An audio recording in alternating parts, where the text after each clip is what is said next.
Folks, your attention for only about 50 or 45 more minutes. Mark Wert has been with like 3 different papers, right? Yes. You are now and get this is an important skill set. He's the data journalism editor at the Cincinnati Enquirer. And who has heard of that middle organization, IRE? You guys know what that is? Investigative reporters and editors.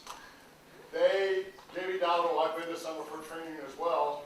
Mark Wert apparently gives a talk with her in concert about you guys are writers, so you're thinking, oh, Matt, that part, he can make your life easier in terms of reporting. Thank you, by the way. Sure. I guess to kind of piggyback on what Neil had just said this morning, that data journalism is really an example of how the business has changed and changed really rapidly.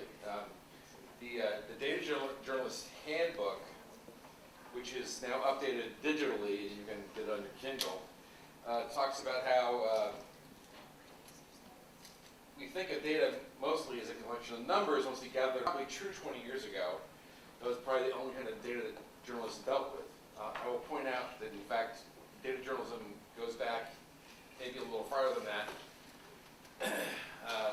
30 years ago, when I was a young man in a newsroom, and when there weren't laptop computers, and when there weren't Kindles, and when there weren't these, we actually had a tape reading machine in the newsroom, and we would get the tape that was collected from mainframe computers, and the digital information on those. The very beginning, using software that doesn't exist anymore, and things have changed. That goes to underscores Neil's point about change is not only happening, but it's happening faster, and it's likely to keep happening faster than it has in the past. Although data journalism is not going to go away.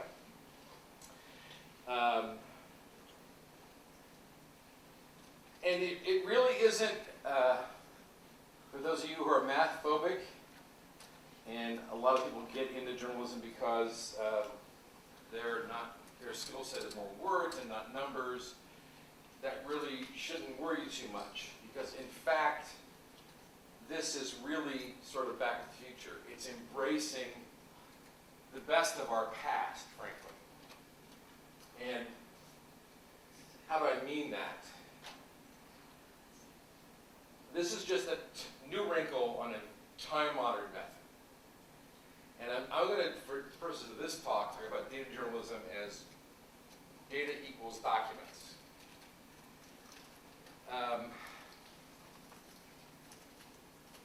And there are additional ways of getting data now than we've had in the past, just getting the spreadsheet.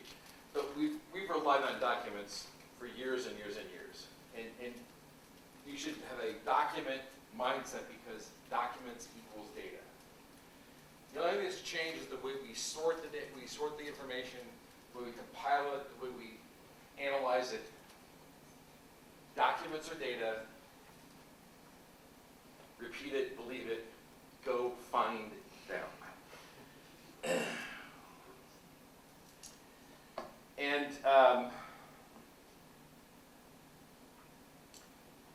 obviously the first place to look is the government, because the government keeps all kinds of stuff on all kinds of things. Just this week, for example, they released information about poverty rates, going down to places as small as 65,000 people. So pretty much any decent-sized county you could think of, certainly Jefferson County, Oldham County, probably the counties across the river in Indiana, would fit that.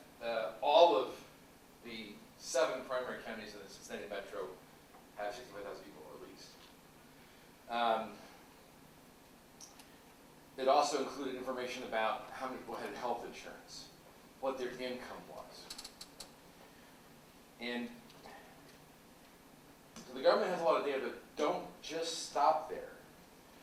Because you're not covering a government agency, it doesn't mean can't get data from one. Let's say you're a reporter that's writing about housing. The government keeps pretty good information about the age of houses, the size of houses, home ownership rates, mortgage costs, what rent costs, all different kinds of things. You need to really think creatively about this, because remember that any time an individual, a business, another government agency interacts with a different part of the government, a paper trail is going to develop. And that's what you're going to mine. That's where you're going to start to find some data. And beyond that, think about what are the regulations, what are the inspections. You may not have a hard news beat, but if you're a restaurant critic, would you want to know if that restaurant you just gave a glowing review to, in fact, had gotten a rotten score in its most recent restaurant inspection? Wouldn't your readers and your viewers online want to know that? I think they would. And in your quest to find these documents, and you were mentioning something about investigative reporting, one of your best friends in finding where the data is in government, something called retention schedules. So Google that on your device or whatever, and do Kentucky and document retention schedule. And you'll find that the state of Kentucky tells local governments, tells counties, oh, by the way, here's the kinds of documents that you probably have, and here's how you have to keep them. And beyond telling them that, it's going to give you a roadmap to find the data. Because you'll be able to look at that retention schedule and say, well, you're supposed to be filing it, you're supposed to be keeping that in paper, keeping that in a spreadsheet, and you have to keep it for 5 years. And you should have had this number on it, this serial number on it. It's an easy way to kind of cut through and find things. Let me end the show here for 1 second, and let's go here. I'll give you an example.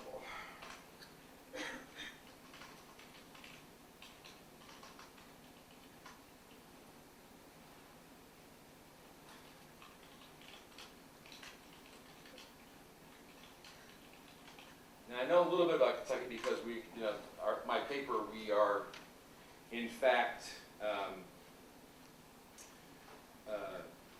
we circulate in Kentucky as well, but I know a lot more about Cincinnati. And here, the city of Cincinnati, in fact, is a listing by department of what they keep. So, for example, if you hear that they've been having problems at the fire department with backing fire trucks into, big new fire trucks into the sides and walls of old firehouses, because the new firehouses you drive around and pull through, versus the old one you had to back the truck into, and problems happen. Well, in fact, we've checked out their accident reports, and sure by golly, they have problems backing the fire trucks into fire stations. And also they have problems with the doors. The firefighters activate the doors at wrong times, and they actually bust the doors out when they drive the truck through sometimes. It's a pretty cool little story, actually. Go back to the show here. Anyway, the retention schedule will show you, it's the roadmap of that. It's the roadmap to where you want to go.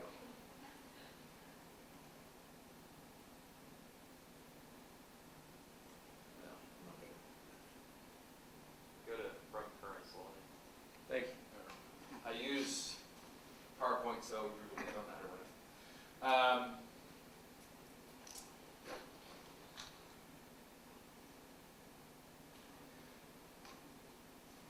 have the option of building your own data because sometimes it just doesn't exist.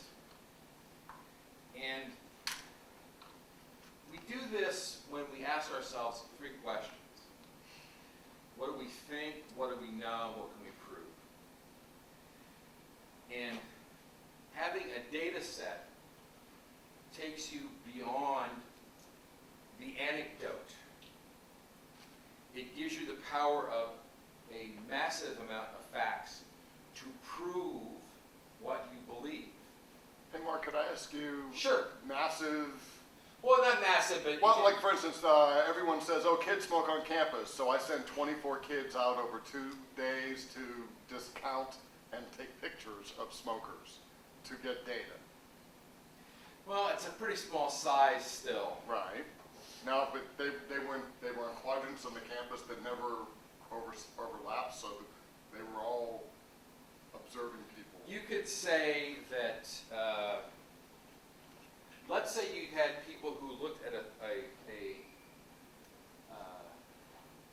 certain set area, like the quad out here, or an area, a parking lot or whatever, and you're all going to look from this time to that time. And you can say, during that time period, we found X number of people smoking. That would be defensible, and it could be powerful. Okay.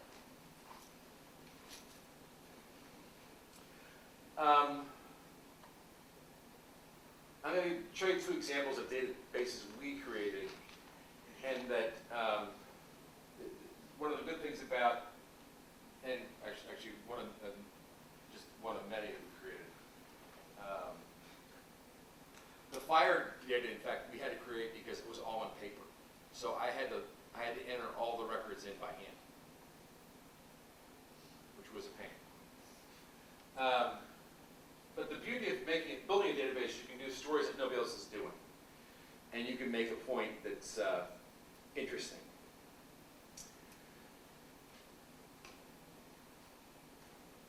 Here's one that we did that not was just, it's partly something we created, but also something we used existing records. We wanted to look at where groceries stores were, and where they had been, and how it had changed. This is a problem. We've got food deserts in urban areas, people not eating enough of the right stuff. So what we did was we got the food supermarket permit data and the food stamp permit data. The supermarket data is local data. The food stamp permit data is federal data. And we created a current list of, okay, here's where the grocery stores are. And then we went to the library and we looked through,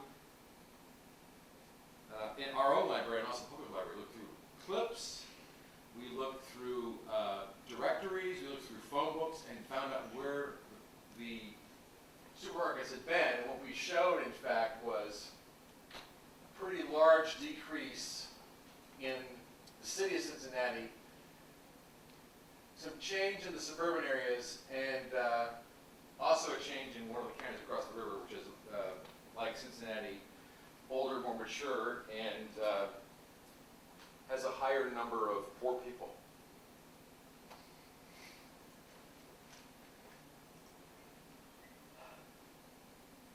This is a second one where we took, once again, an existing data set that then augmented it. We're building a streetcar in Cincinnati. One of the questions is, and it's going to be a big boon for economic development. Okay, who owns the land of the streetcar?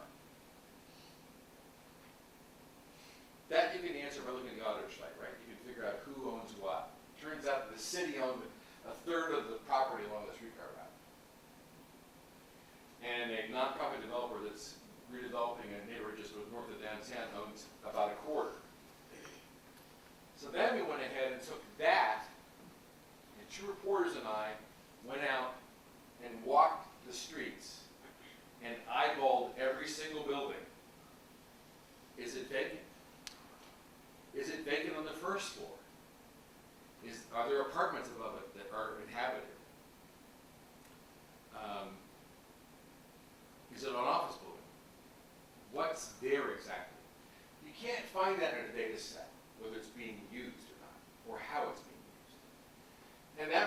us to not only eyeball, but eyeball it different, usually each building at least twice, different times of the day, knocking on the door.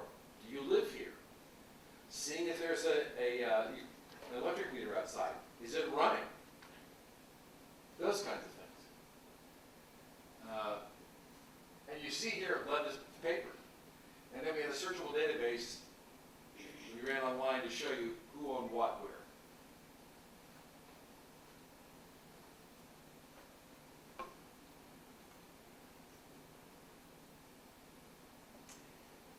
And one more thing to think about is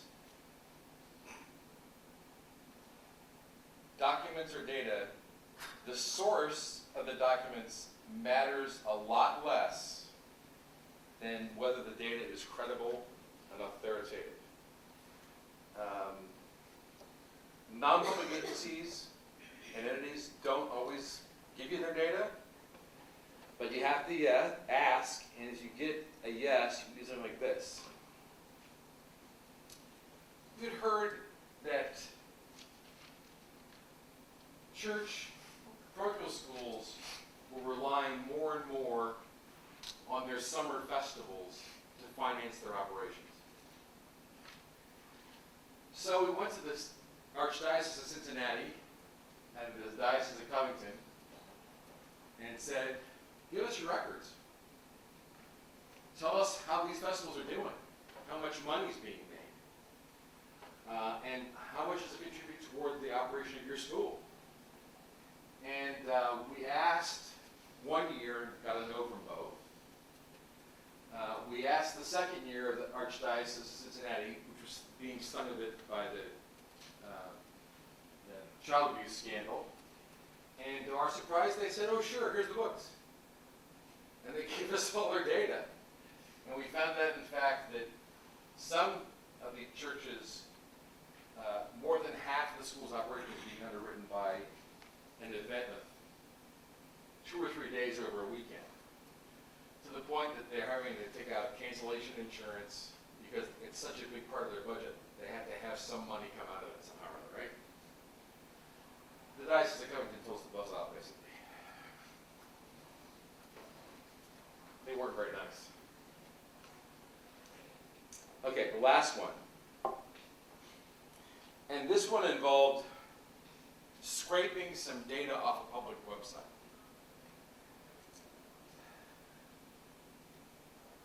And that requires sometimes, it's easy to do, sometimes it requires you to know a little bit of code to scrape it off, a little more advanced. We believe that we got rotten concerts in Cincinnati.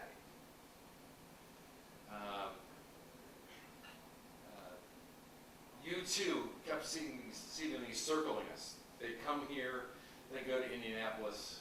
They never came to see us. Gaga was touring this year. She went everywhere around us, didn't stop in Cincinnati. And some lesser acts too. Partly, and we had this thought for a while, and this particular year, we landed Paul McCartney. And so, okay, so what's the problem? You know, in fact, were we being passed up? And sure enough, we found out that in terms of the numbers of concerts, we had more concerts than any market within a 250-mile radius than Chicago or Detroit, 2 bigger markets. But everybody else, we had more than them. But we didn't have as good a concerts. I mean, Katy Perry, for God's sake, played Grand Rapids, Michigan, and didn't play us. Why? You had a different data set. What's the size of the arenas? And we found out, oh, by the way, our arena is too small. They don't want to come. They don't want to come to Cincinnati because they can't get enough money. Pretty good story. Pretty good story. And we did this kind of poster, you know, not coming to Cincinnati. Again, it was something that we thought was probably true, but we went ahead and found a data source and proved that it was true, and we then got the reason why it was true.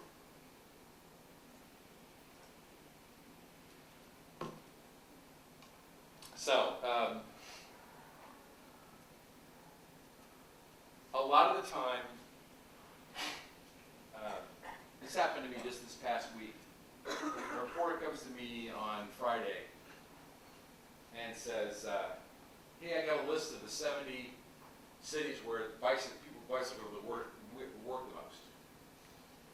And it's on a PDF.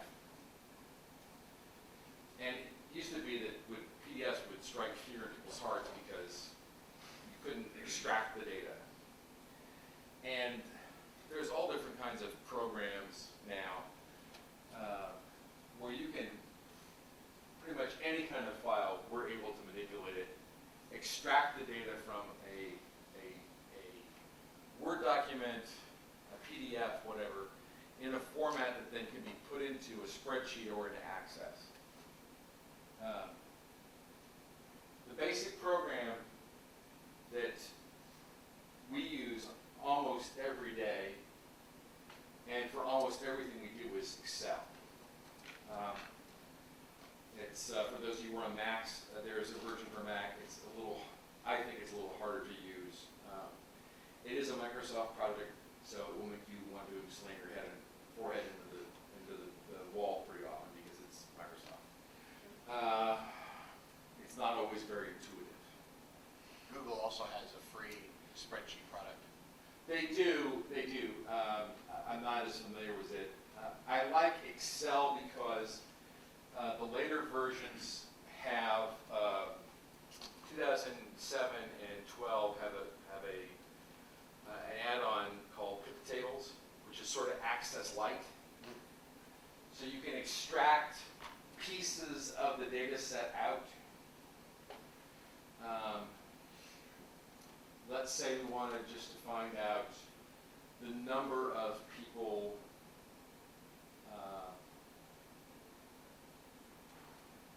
who had dogs named Max. We could do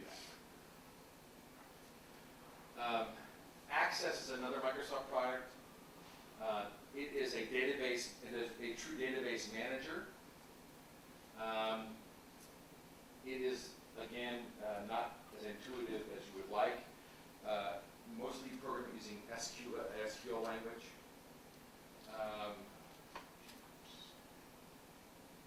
For almost everything that I do, I use Excel because you can have up to 2 million records.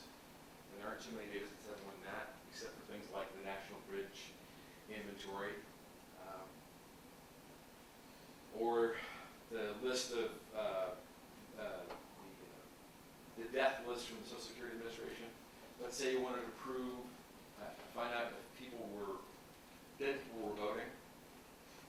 You take the list of the dead people and you match up to the voter roll and you find out, oh, so-and-so is on the voter roll even though they've been dead for 5 years. Right? There's a guy in my shop who's much better at this than I am because he actually uses it. And I went to Jamie Dowdle taught me how to use it in Missouri a couple years ago, and I forgot most of it.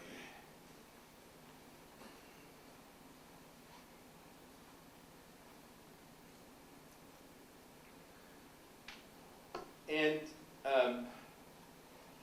data is a boon for breaking news. You can use it to add context all the time to your stories.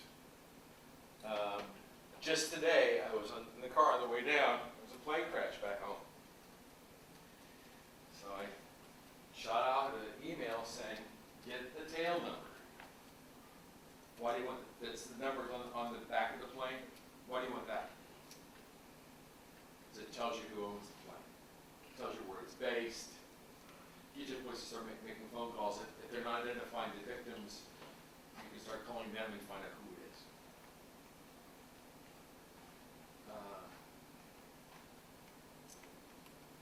Somebody gets killed on the job. Happens every now and then. What's their safety record? When's the last time somebody got hurt there? Somebody got killed there? Do they have other places? Other places they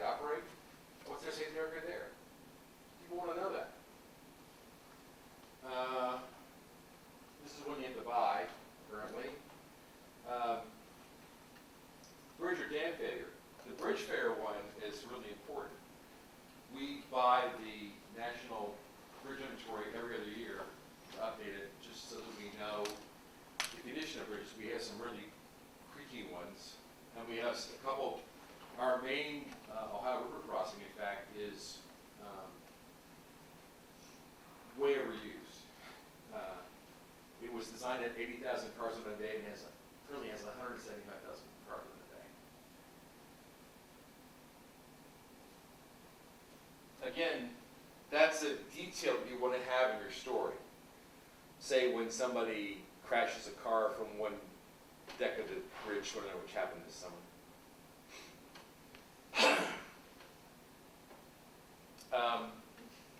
There's a lot of data on nonprofits. There's a website called guidestar.org. Get a subscription to it. It's free. They store, a nonprofit has to file its tax returns to the government. And a nonprofit also, if they're not on GuideStar, a nonprofit has, by law, has to give you their 990 when requested. By law. And what you'll find there is how much the executives make. Who are the big contractors? How much money they're spending on programs compared to administrative fees. We're looking at these right now in Cincinnati because we have some charter schools that are running into a little bit of problem.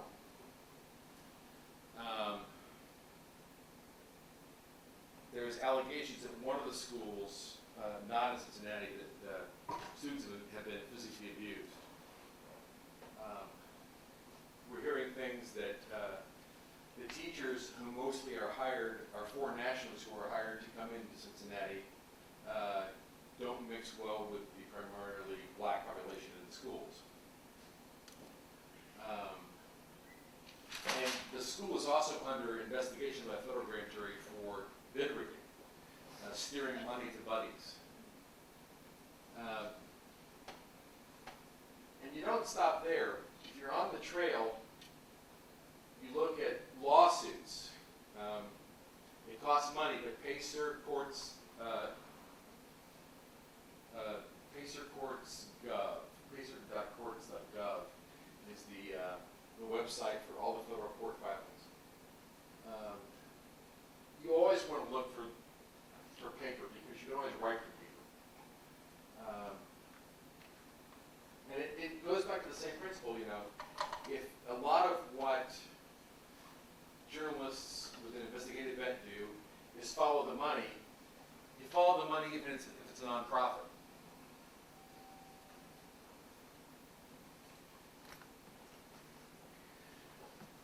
This is really in our best tradition. Woodward and Bernstein didn't use it, but this is the bread and butter of what we do.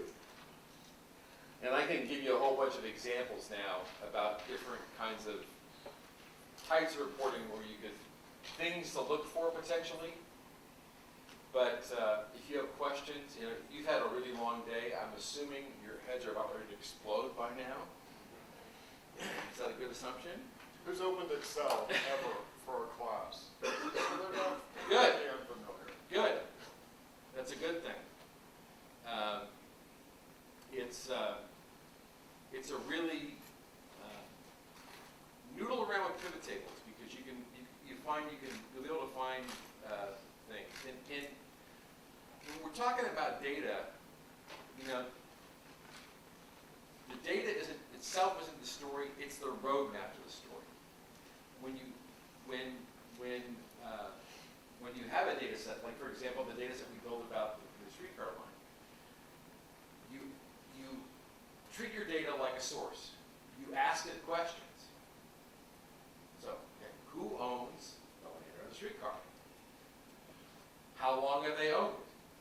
What did they buy it for? We're going to go back and redo that data set on the streetcar and compare who owns things now compared to who owned things 5 years ago and how the prices change because they're back in the ground now. And my guess is the property's worth more money because of it. That's my guess.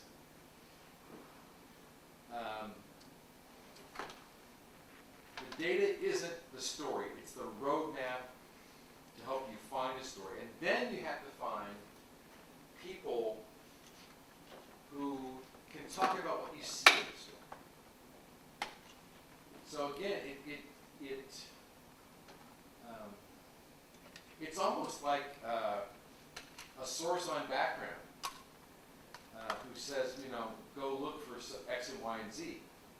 And then you go ask, well, what about this? That's how it works.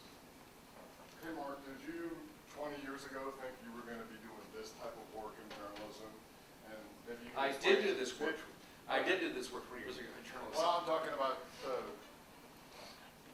large amounts of data that you can get with a couple clicks and an easy way to search through websites. Oh, no, I mean, 20 years ago, you're in Kentucky, if you wanted to go look at who gave money to the judge executive candidate in Jefferson County, you could go find that data right now. 20 years ago, I was entering that stuff in by hand, because it was all paper stuff. And there weren't machines that scrape it. I was hiring freelancers to come in and type in, dutifully type in stuff. And I mentioned, scraping things. There's one of the best free things you can do to scrape a PDF and convert it into a Excel file is you can find it really easy. It's called Comment Docs. CommentDocs.com.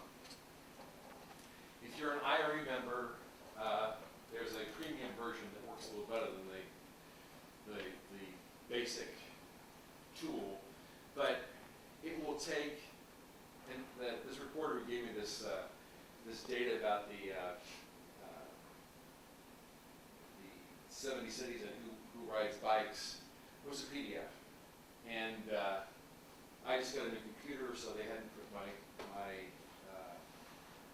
nuance reader in, which is the software I use to convert. So I just said, let's go to Comment Docs. 10 minutes later, I went back to this other. Comment. COMETDOCS. You know what? They may not understand what you mean by scrape. Scrape means to extract the data from a document or a website and place the data as it's being presented on that page or on that website into a spreadsheet exactly as you see it. Because once it's in the spreadsheet, then you can manipulate it, right? You can, let's say you want to run a calculation about percentages. You want to do some ranking. Let's say you have in a spreadsheet numbers that from 5 years previous. You can run a change. All those different kinds of things. I'll give you 1 second. For those of you who are math phobic, percentages, we do them all the time. Really simple trick. Just say no. N-O-O. New minus old divided by old. N-O-O. New minus old divided by old. I teach reporters that. I remind them of that almost every day. Sorry, sir. Did the PDFs they have to be presented like a spreadsheet? The ones that you can scrape? Well, they don't have to be, as long as they're on, the data's all on the line. Yeah. It may not be a spreadsheet that's been converted into a PDF. What happens sometimes is that in open records laws, governments are required to give you the data as they have it. They have electronically, give it electronically. Well, sometimes they, we don't know how to do that. The guy who does that is out of town. So sometimes I fight him, and sometimes I say, just give me the PDF. So I'm going to do this right today. I'm not going to wait for that guy. I mean, don't think you're going to stop me by saying, oh, the guy who does that isn't in town today.